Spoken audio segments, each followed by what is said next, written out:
further here, I've just been informed that Alex Jones will be rejoining the broadcast here and taking over reins here at the microphone at the bottom of the hour after this break. So we'll be glad to have Alex back here and telling us what the latest is that he has got for us. Meanwhile, as I mentioned before we went to this last break, the biggest challenge that the new president is facing is the economy.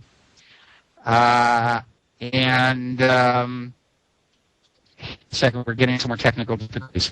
The biggest challenge Barack Obama is facing is the economy. And it is one that does not have an easy fix.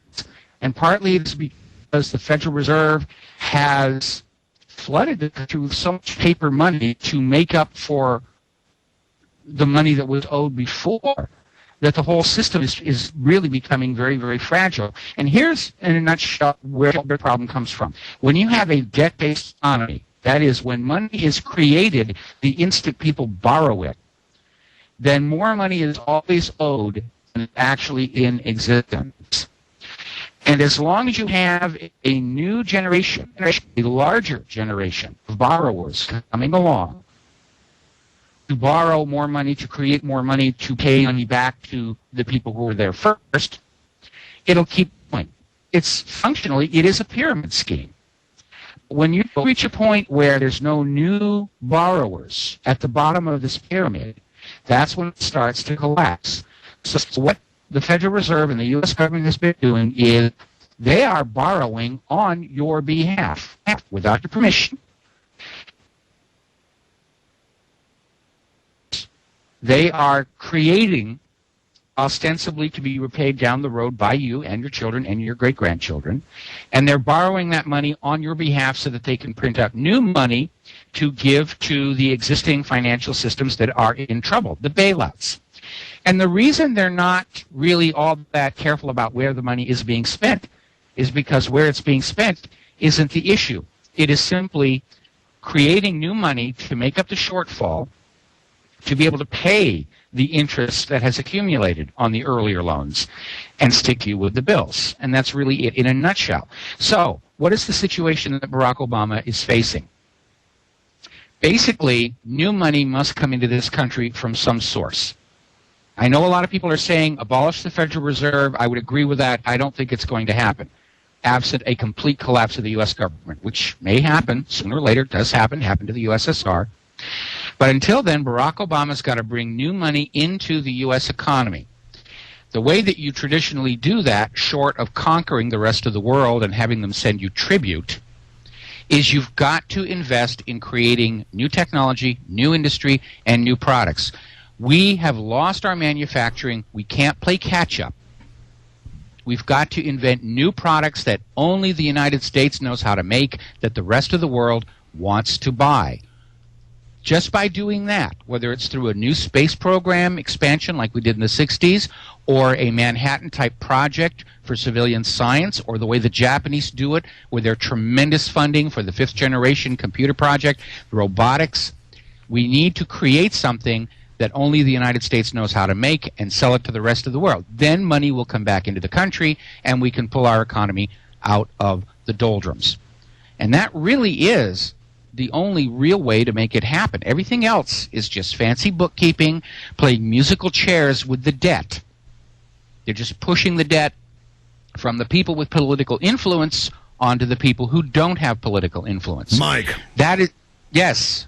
Hey, buddy, it's Alex Jones. I appreciate you filling in. I want to keep you with us for the rest of the hour when we come back from break. I'm here now. I was on Russia Today for about 10 minutes. I wanted to simulcast with them, but then we had a technical issue pumping it through my radio studio, and I earlier going out over air, folks heard me getting a bit upset about that. I knew I was on air. I just want people to know that I want to thank the crew and the great job they're doing. It's amazingly stressful having Ron Paul on, and then also having live Luke Rudkowski feeds with video live of troops on the streets in D.C., and then tying you in via television and audio from Hawaii. I want to thank you, Mike. I want to thank all the listeners. We're going to have open phones, as Mike was saying, and get Mike's take on what we're seeing out of the Obama administration, now about an hour into being inaugurated, the 44th president. So that is coming up at prisonplanet.tv with the live streams. We are live there and on the AM and FM dial with the radio listeners. Stay with us. We're on the march. The empire's on the run. Alex Jones and the GCN Radio Network. Gentlemen, I know you need no reminder that Valentine's Day is right around the corner. Obviously, you have the perfect gift in mind. Well, just in case you might know someone that may need some gift ideas, tell them about EnduringRose.com. We all know that flowers are a woman's favorite gift, but they only last a short time. EnduringRose.com has taken this gift and made it into one that will endure and last forever. Dipped in 24-karat gold, these real roses, single rose or bouquets, preserve your message of love for a lifetime. You can also shop for other ridiculously romantic gifts like jewelry and adorable stuffed animals. You can't go wrong at EnduringRose.com. Oh, and tell them there's a military discount and they can get free shipping on qualified orders. That website again is EnduringRose.com. ENDURING Rose.com, or call 702-453-7455. That's 702-453-7455. A day unlike any other in the long course of American history, a terrorist act of war against this country. The enemy struck America on September 11th. But who is the enemy? Bin Laden. This is his MO. We have to look to the Middle East. We have to look to Osama bin Laden. Fabled Enemies is the first 9/11 film to take a close look at the terrorist ties to intelligence networks inside the United States. Some U.S. investigators believe that there are Israelis again very much engaged in spying in and on the U.S. I'm aware that some Israeli citizens have been detained. Bin Laden's connections to the CIA, the hijackers' ties to the FBI, the Saudi Arabian connection, the Israeli intelligence network, warnings and war games, the shadow government, and much, much more. Fabled Enemies. Get the DVD at Infowars.com or see it in super high quality, along with hundreds of other titles at PrisonPlanet.tv. Either you are with us or you are with the terrorists.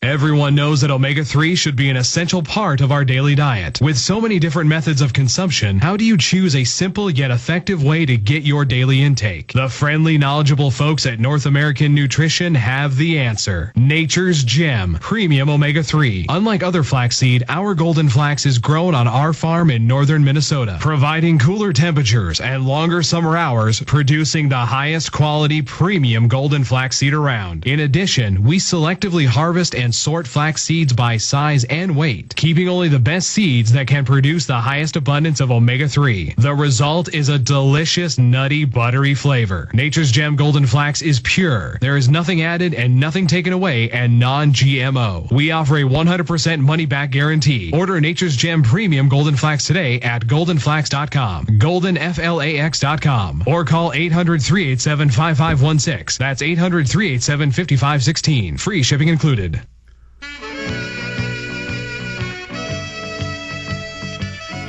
Mike Rivero with us. We're going to be on your calls here in just a few minutes. Scott, David, Michael, Ronnie, Jason, and many others that are patiently holding the coronation of the 44th president. I've never seen the media get behind somebody like this. If you thought the godlike worship was bad before the election, and now after, it has turned into just absolute worship.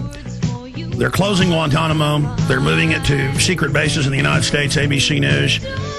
They are going to have a new banker bailout, tens of trillions more, even more power, a new Bank of the United States that's private, literally taking into receivership most of the major corporations and banks.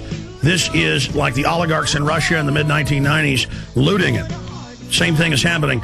Of course, George Bush had to be repudiated. We knew he was evil. We knew he was a puppet. But the same advisors, the same elites are behind Obama. Mike Rivero, they've now got not just